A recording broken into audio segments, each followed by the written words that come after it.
Yes breaking news చూస్తున్నాం. దేశ ప్రజలంతా అభినందన్ విడుదల కోసం ప్రార్థనలు చేస్తున్నారు. అయితే అభినందన్ విడుదలకు పాక్ ప్రధాని అంగీకారం తెలిపినట్లుగా సమాచారం అందుతోంది.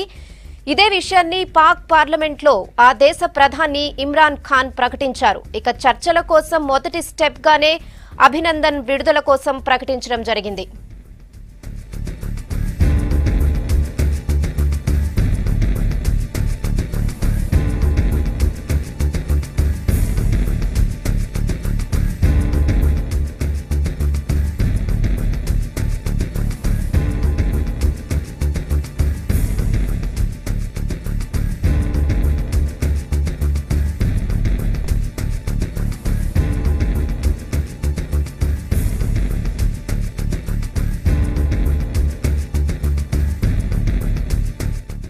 ఎస్ బ్రేకింగ్ న్యూస్ చూస్తున్నాం. దేశ ప్రజలంతా అభినందన్ విడుదల కోసం ప్రార్థనలు చేస్తున్నారు. అయితే అభినందన్ విడుదలకు పాక్ ప్రధాని అంగీకారం తెలిపినట్లుగా సమాచారం అందుతోంది. పాక్ పార్లమెంట్లో ఇదే విషయాన్ని ఆ దేశ ప్రధాని ఇమ్రాన్ ఖాన్ ప్రకటించారు. చర్చల కోసం మొదటి స్టెప్ గా అభినందన్ విడుదలను ప్రకటించడం జరిగింది.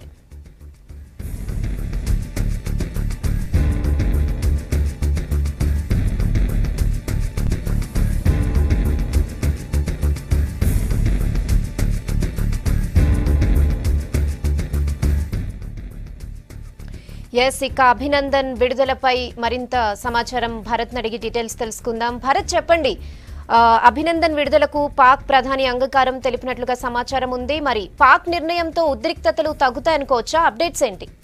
ఎస్ అంటే ఒక అడుగు అయితే ముందుకు పడిందని చెప్పొచ్చు. ఈ సిచ్యువేషన్ లో ఇమ్రాన్ ఖాన్ కొద్దిసేపటి క్రితం పాకిస్తాన్ నేషనల్ అసెంబ్లీలో మాట్లాడుతూ మేమైతే యుద్ధాన్ని కోరుకోవటం లేదు, ఈ సిచ్యువేషన్ నుంచి బయటపడేందుకు, ఈ పరిస్థితి నుంచి బయటపడేందుకు మేము ఒక మొదటి అడుగుగా అభినందన్ను విడుదల చేయాలనుకుంటున్నాం. రేపే అభినందన్ వర్తమాన్ను భారత్కు అప్పగిస్తాం అంటూ ఆయన పాకిస్తాన్ పార్లమెంట్లో ప్రకటన చేశారు.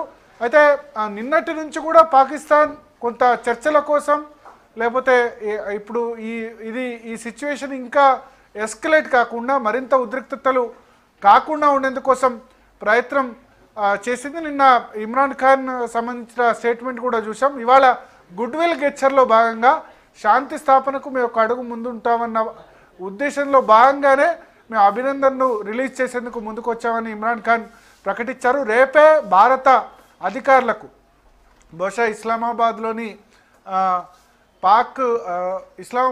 భారత రాయబార కార్యాలయంలో అప్పగిస్తారో మరి ఏం జరుగుతుందో చూడలేదు. బట్ రేపే అభినందన్ ఇండియాకు రాబోతున్నారు.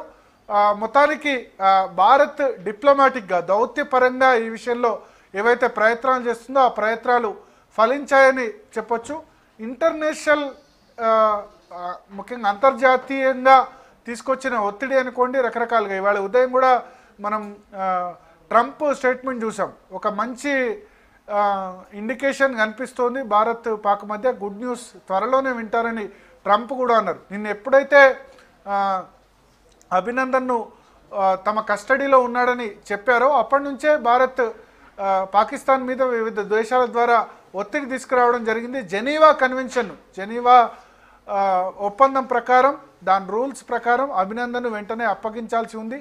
ఆ ఒప్పందాన్ని కట్టుబడి విడుదల చేయాల్సిన అవసరం ఉందని వివిధ మార్గాల ద్వారా దౌత్యపరంగా తీసుకొచ్చిన ఒత్తిడి ఫలించిందని చెప్పొచ్చు.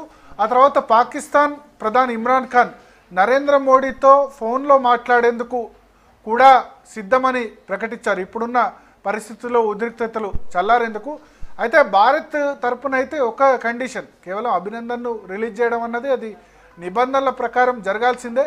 సరే, వాళ్ళు శాంతి కోసం ఒక అడుగు ముందుకు వేస్తున్నారు అంటున్నారు కాబట్టి దాన్ని యాక్సెప్ట్ చేయాల్సిందే.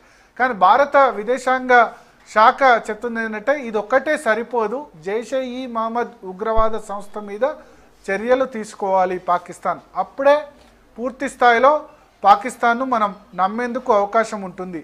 ఒకవేళ చర్యలు తీసుకోకుండా కేవలం అభినందన్ను విడుదల చేయడానికే పరిమితమైతే అది సరికాదు. ఏదేమైనా డెఫినెట్గా దౌత్య మార్గంలో తీసుకొచ్చిన ఒత్తిడి ఫలిస్తుందని ఒత్తిడి ఫలించిందా లేకపోతే ఇంకేదైనా అభినందన్ అయితే చాలామంది ప్రార్థనలు చేశారు. నిన్న ఎప్పుడైతే మధ్యాహ్నం ఈ విషయం అఫీషియల్గా కన్ఫర్మ్ అయిందో అప్పటి నుంచి కూడా చాలామంది దేశ ప్రజలంతా చేసిన ప్రార్థనలు ఫలించి అభినందన్ మళ్ళీ తిరిగి రేపే ఇండియాకు రాబోతున్నారు. జెనీవా ఒప్పందం ప్రకారం పాకిస్తాన్ మళ్ళీ ఇండియాకు అప్పగించబోతుంది. ఇక ప్రస్తుతం ఉన్న ఉద్రిక్తతలు చల్లారాలంటే మాత్రం ఖచ్చితంగా చర్చలు ఒక ముందడుగు పడాలంటే పాకిస్తాన్ నుంచి ఇంకా చొరవ అయితే ఖచ్చితంగా అవసరమనే మనం చెప్పాల్సి ఉంటుంది. రెహానా, ఎస్, అంటే భరత్ మిగిలిన దేశాలు భారత్కు మద్దతు ప్రకటించడం కూడా పాక్ ఈ డెసిషన్ తీసుకోవడానికి కారణం అంటారా? ఎస్, అంతర్జాతీయ పరంగా పాకిస్తాన్ ఒంటరి అయిపోయిన సిచ్యువేషన్.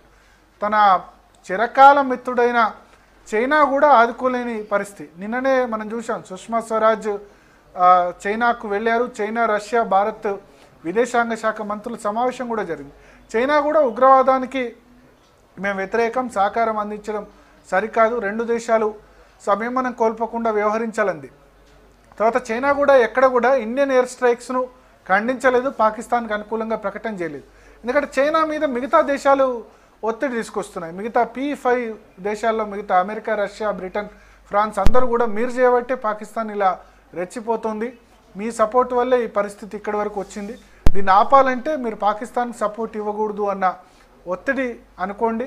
తర్వాత అమెరికా నుంచి హెచ్చరికలు అనుకోండి. అమెరికా అయితే పుల్వామా అటాక్ తర్వాత హెచ్చరికలు జారీ చేసింది, ఎయిర్ స్ట్రైక్స్ తర్వాత కూడా హెచ్చరికలు జారీ చేసింది. ఇవాళ కూడా US secretary of state Mike Pompeo, secretary of state అంటే అక్కడ విదేశాంగ వ్యవహారాల మంత్రిత్వ శాఖతో సమానం.